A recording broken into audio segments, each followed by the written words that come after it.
vamos lá. Nessa missão, eu vou responder questões com vocês, que eu gosto muito é do quadro, viu? Quadro, questões, treino pesado para que o jogo fique mais fácil. Depende só da gente, vamos trabalhar forte. Bem, a prova do último concurso PM Bahia, a prova de História, eu posso dizer que veio no nível fácil ao nível mediano. Foi uma prova difícil, concurseiro. Então, naquele total de 80 questões, a gente tem que pensar ali, História, pensar em tirar nota máxima, porque isso te deixa numa condição muito boa em relação a concorrência, ok?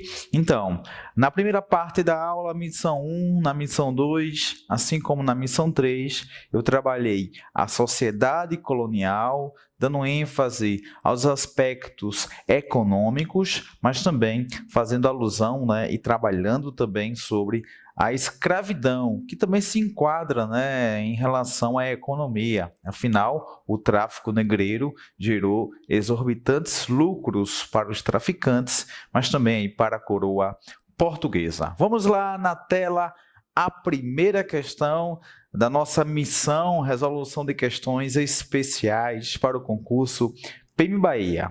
A PM Bahia, que eu tenho certeza ali, quando chegar perto da prova, a gente vai estar bem tranquilos, porque estamos estudando antes. O segredo é esse, estudar antes do edital. Vamos lá aí na tela, resolução de questões. A questão 1, sobre o Brasil colonial, é correto afirmar que, quando eu falo Brasil colonial, é aquele período que vai do século XVI, vocês podem encontrar nos livros de 1500 a 1822. E é justamente esse ciclo que a primeira questão vem comentar.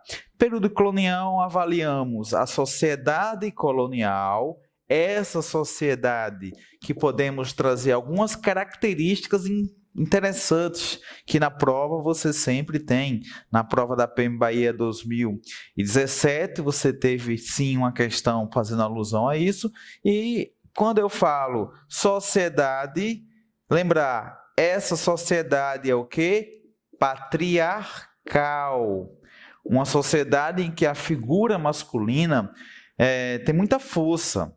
Afinal, você tem o senhor de engenho, essa figura muito forte, e a mulher, professor, era humilhada, maltratada. Bem, você tem na sociedade colonial essa mulher subordinada ao homem. A filha subordinada ao pai, a esposa subordinada ao seu marido. Uma sociedade marcada por muita desigualdade. Você pode até colocar no plural, desigualdades sociais, econômicas, uma sociedade muito preconceituosa, uma sociedade escravocrata, ok?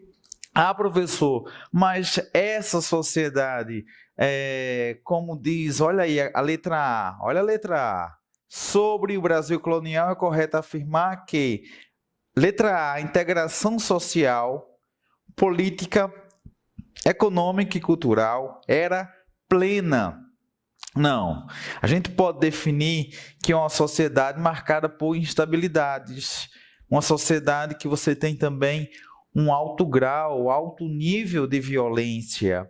Então, a gente não pode definir a sociedade colonial brasileira como uma sociedade em que você tem a plenitude social, econômica. Não, letra A, fora.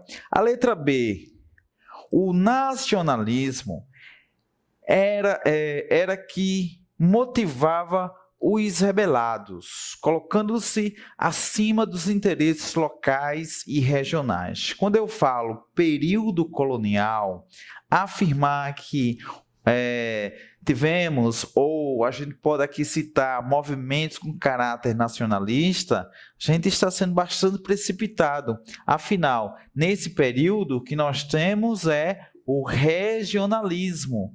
Esse regionalismo, que vocês podem encontrar também a expressão nativismo. Então, há um sentimento regionalista, há um sentimento nativista. A alternativa B cita rebeliões. As primeiras rebeliões registradas, como a revolta de Beckman, no Maranhão. Além da revolta de Beckman, a gente pode aqui citar uma outra, a Guerra dos Mascates. Beckman, Maranhão, e Mascates, Pernambuco. Essas duas revoltas classificamos como revoltas nativistas, que são aquelas que têm como natureza discutir ou resolver algum embate local, mas não há um caráter nacional, tipo de pregar a ruptura com a metrópole, de pregar a independência. Esse sentimento de nação, nacionalismo, tem um historiador chamado Eric Hobsbawm, que ele diz que esse sentimento nacionalista é construído só no século XIX. E aqui no Brasil, com a fundação do Estado brasileiro, que é o próximo tema que iremos abordar com vocês após tratar do período colonial, vamos estudar, a construção do Estado brasileiro, Estado, território, o povo, a nação. Quando você tem símbolos como a bandeira, o hino, o brasão, esse povo passa a ter um sentimento de pertencimento. É aquilo que chamamos, e a questão faz alusão ao nacionalismo, nação, povo. Quando você abraça esse povo, quando você passa a defender esse povo de forma até extremo,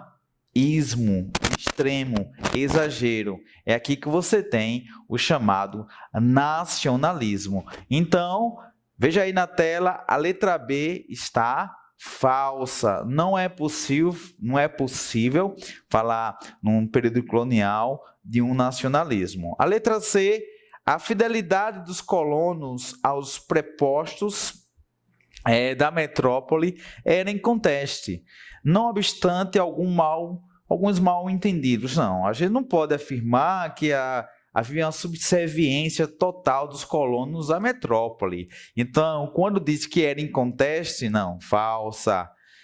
Só lembrar que além da Guerra dos Mascates, revolta de Beckman, a gente pode citar a Guerra dos Emboabas, revolta Filipe dos Santos. A letra D, as chamadas rebeliões nativistas comprovavam o sólido sentimento de brasilidade, não. Esse sentimento é nativista, regionalista. Professor, esse sentimento regionalista podemos encontrar ainda hoje? Sim, você pode ter esse embate entre Bahia, Pernambuco, ou entre o Nordeste e o Sudeste. Temos ainda no Brasil esses sentimentos locais, esses sentimentos regionais ou nativistas. A letra correta é a letra E. A consciência regional é tão ou mais forte que a nacional. A construção desta se deve, ou se devendo, especialmente aos anseios de centralização do segundo reinado, quando Dom Pedro chega ao poder. Letra E está correta. E ainda hoje, como eu falei, a gente pode encontrar esse forte sentimento regionalista que sobrepuja muitas vezes o sentimento nacionalista. Vamos lá. Esse sentimento regionalista é Bahia, Vitória da Bahia, e a Bahia e o time do Bahia, tem o Bahia de Feira, mas o Bahia, o tradicional, mais conhecido. Então você tem essa rivalidade. Então você tem torcedores, aqui eu precisava de dados, do IBGE para saber a torcida que prevalece. Torcida do Bahia, a torcida do Vitória, depois deve vir outros times, Rio de Janeiro, São Paulo, feito em Pernambuco. Aqui você tem espaço Santa, Sport e Náutico. Não há espaço assim de forma tão ampla para times como São Paulo, Palmeiras. Isso envolve o sentimento nacionalista, o sentimento, aliás, regionalista, tá? Agora, tem um jogo da seleção brasileira. O Brasil, boa parte dos torcedores, esses torcedores vão deixar de lado o clubismo e passam a defender agora a seleção. Não todos, mas você tem uma boa parte quando tem Copa do Mundo. Entendeu, concurseiro? Regionalismo, eu penso no meu local. nacionalismo, penso no todo. Essa construção vai ser muito difícil ao longo do Império, ao longo da República. E eu posso te garantir, ainda está em construção nos dias atuais. É só você ver essas divergências políticas, né, que marcam o cenário da política brasileira 2019 e 2018, que ficou muito mais nítido, né? Esse momento dramático da história do Brasil. Vamos lá, a questão 2, que aqui não para, não pode parar, você tem que estar bem atento. Aí na tela agora a questão 2. No Brasil, a sociedade colonial foi marcada pela dominação do preconceito, da segregação e pelo poder do catolicismo. Isso mesmo, a sociedade brasileira tem como religião oficial o catolicismo até 1889. Só a Constituição Republicana de 1891 que vem agora, né, tirar o catolicismo como religião oficial. Essa religião que era pautada no beneplácito e no padroado. Essa sociedade colonial, letra A, era sustentada pelo trabalho escravo, sim, não havendo mão de obra em nenhum setor da economia, nenhuma mão de obra livre, falsa. Havia, sim, funções como pedreiro, marceneiro, comerciante. Então, você tem mão de obra livre, sim. Letra B, dependia de investimentos europeus, sim, sim, com destaque para os holandeses em relação ao açúcar. No início da produção açucareira, Portugal precisava de investimentos. Afinal, uma unidade de produção, um engenho era muito caro. Portugal não tinha recursos. Aqui entra o capital holandês.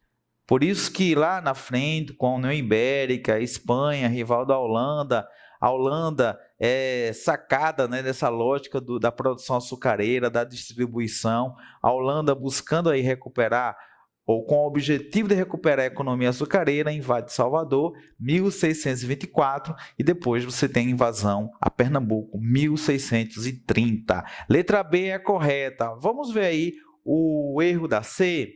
Aceitava o trabalho escravo com base na produção, sim, até o começo do século XIX, não, até o final do século XIX. Então, a letra C, o erro é esse.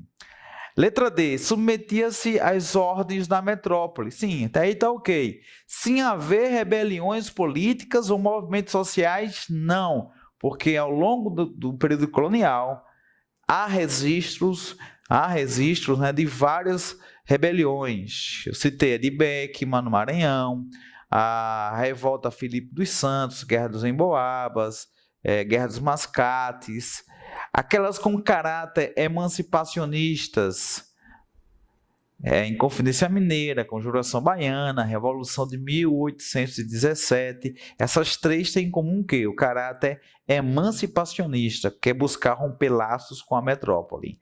Na tela, a letra D na tela, submetia-se às ordens da metrópole sem haver rebeliões? Não, falsa. A letra E, tinha autonomia econômica, negociando com as grandes potências europeias, não, porque essa colônia, teoricamente, está submissa, né, à metrópole. Por que teoricamente? Porque vamos ver, por exemplo, com a chegada da família real em 1808, a Inglaterra tem relativo privilégio, né, nas negociações econômicas com a colônia, com o Brasil, principalmente com a abertura dos portos, né, às nações amigas, que na verdade a nação ali que tinha mais poder econômico era a Inglaterra, a nação industrializada que estava em busca de mercado consumidor. Agora, a questão 3, olha aí na tela.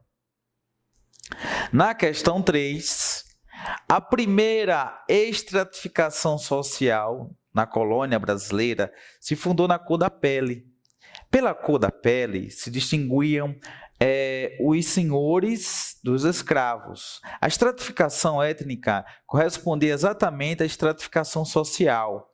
A população colonial distribuía-se, pois, em duas camadas principais. De um lado, a nobreza, você tem a nobreza, os senhores, né, de engenhos, grandes proprietários.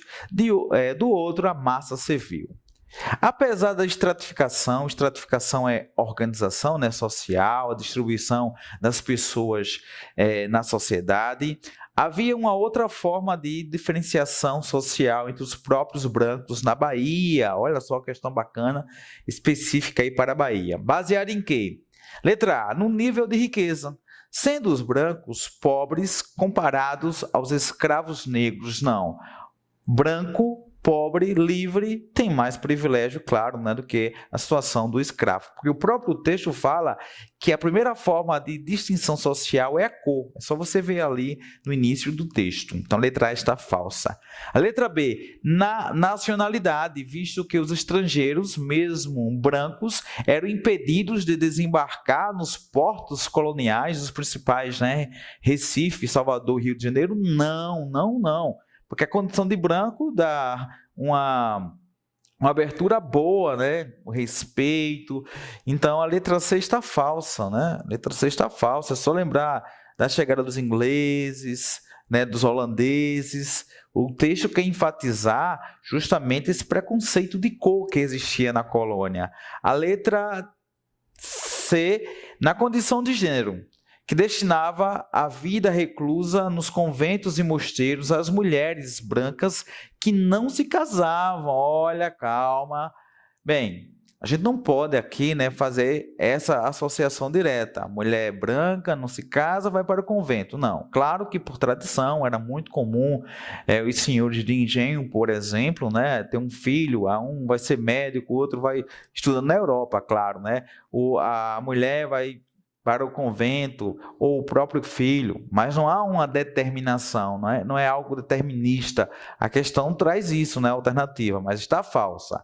Vamos aí ver agora a letra D. Na origem religiosa, que distinguia os cristãos novos, sim, aqueles judeus, né, convertidos ao cristianismo, dos cristãos antigos, sendo os primeiros impedidos de participar de diversas organizações da sociedade, sim. Os judeus foram perseguidos durante o período colonial, né? Então, letra D está correta, muito boa essa questão.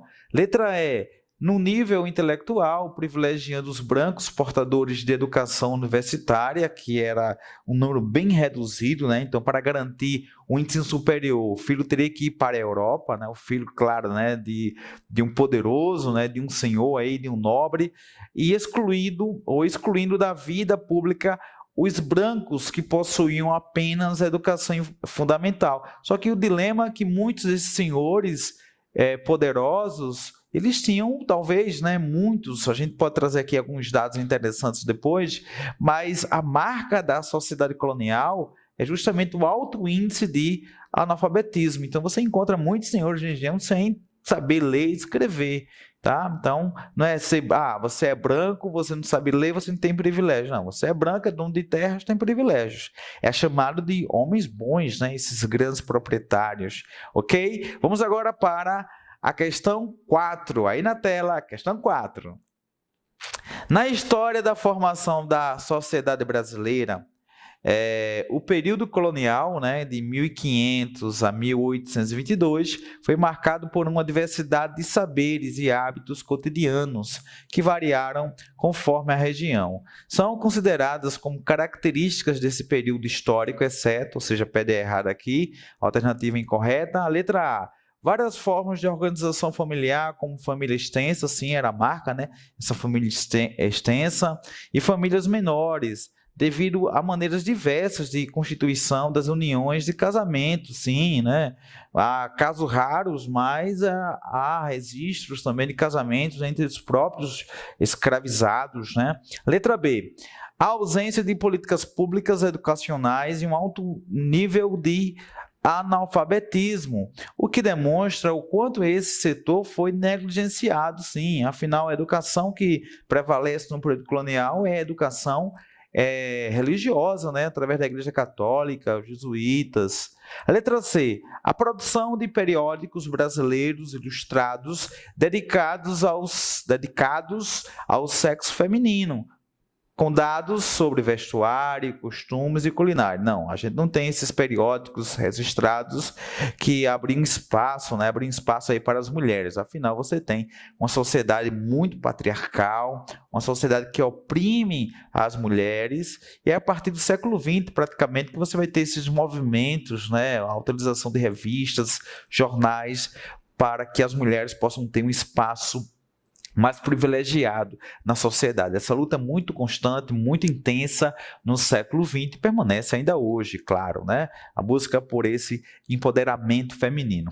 A letra C está errada. A letra D, a prática do infanticídio e do aborto por parte das escravas como forma de resistência ao cativeiro. Sim, corretíssima essa alternativa. A letra E, a formação de quilombos em diversas regiões do país, como estratégia para fugir e resistir ao processo de escravização sofrido pelos homens e mulheres trazidos da África. Então, a letra E está certíssima, muito boa essa questão para você treinar aí, concurseiro. Vamos agora para a questão 5, questão 5 na tela. No tocante à economia açucareira, né, que se dava aquele modelo plantation, né, monocultura, latifúndio, mão de obra escrava e o produto voltado para o exterior.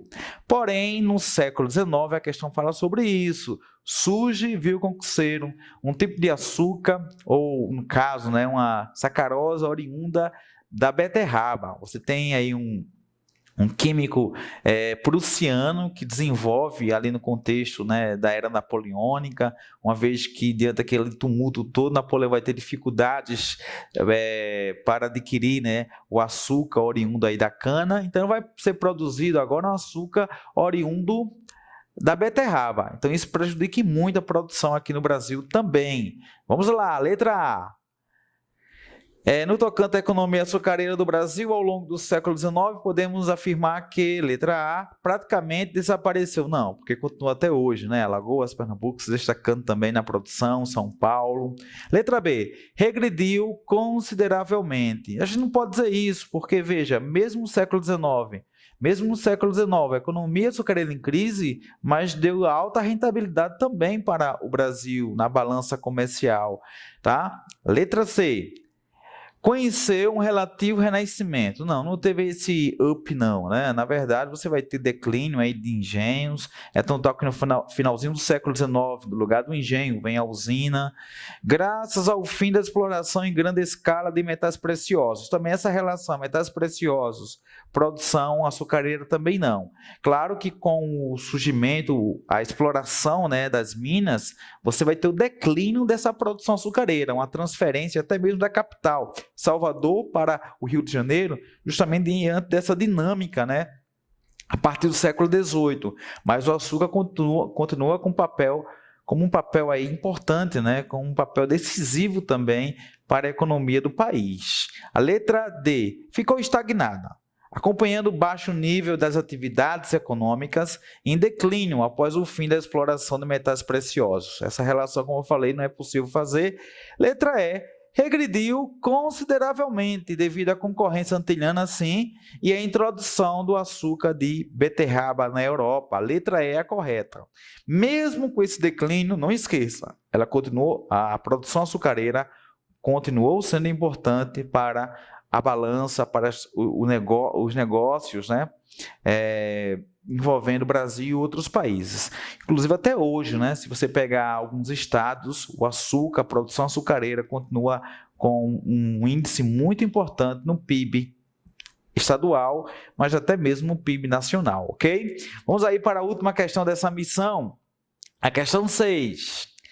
A Organização da Economia Colonial, Pau-Brasil, Açúcar, Drogas do Sertão, você tem também a economia, a agricultura de subsistência colonial brasileira, né, subordinada aos interesses do mercantilismo, aquela prática econômica que marcou o século XV e XVI, pode ser expressa na implantação de lavoura de produtos tropicais, sim, basear no trabalho escravo. Ok, letra A de boa. O erro da B, generalização da moeda da plantation, moeda da plantation. Plantation vai ser essa prática, né?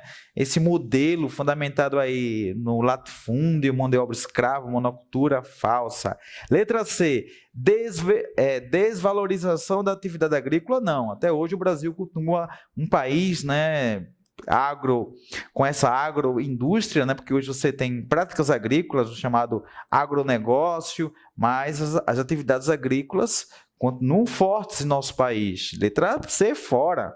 Letra D, imigração maciça de europeus para atender necessidades da produção em escala comercial. Na verdade, você tem a imigração não, né? Você tem a captura de muitos africanos e serão negociados, né? Serão escravizados ao longo do período colonial, imperial, a abolição ocorrendo só em 1888. A letra D está falsa. Você tem imigrações no finalzinho do século XIX, mas aí já é a transição, né, da mão de obra escrava para a mão de obra livre. A letra E, desenvolvimento da lavoura de abastecimento visando a autossuficiência, não, porque a colônia vai atender o quê? A metrópole. Assim encerramos essa missão.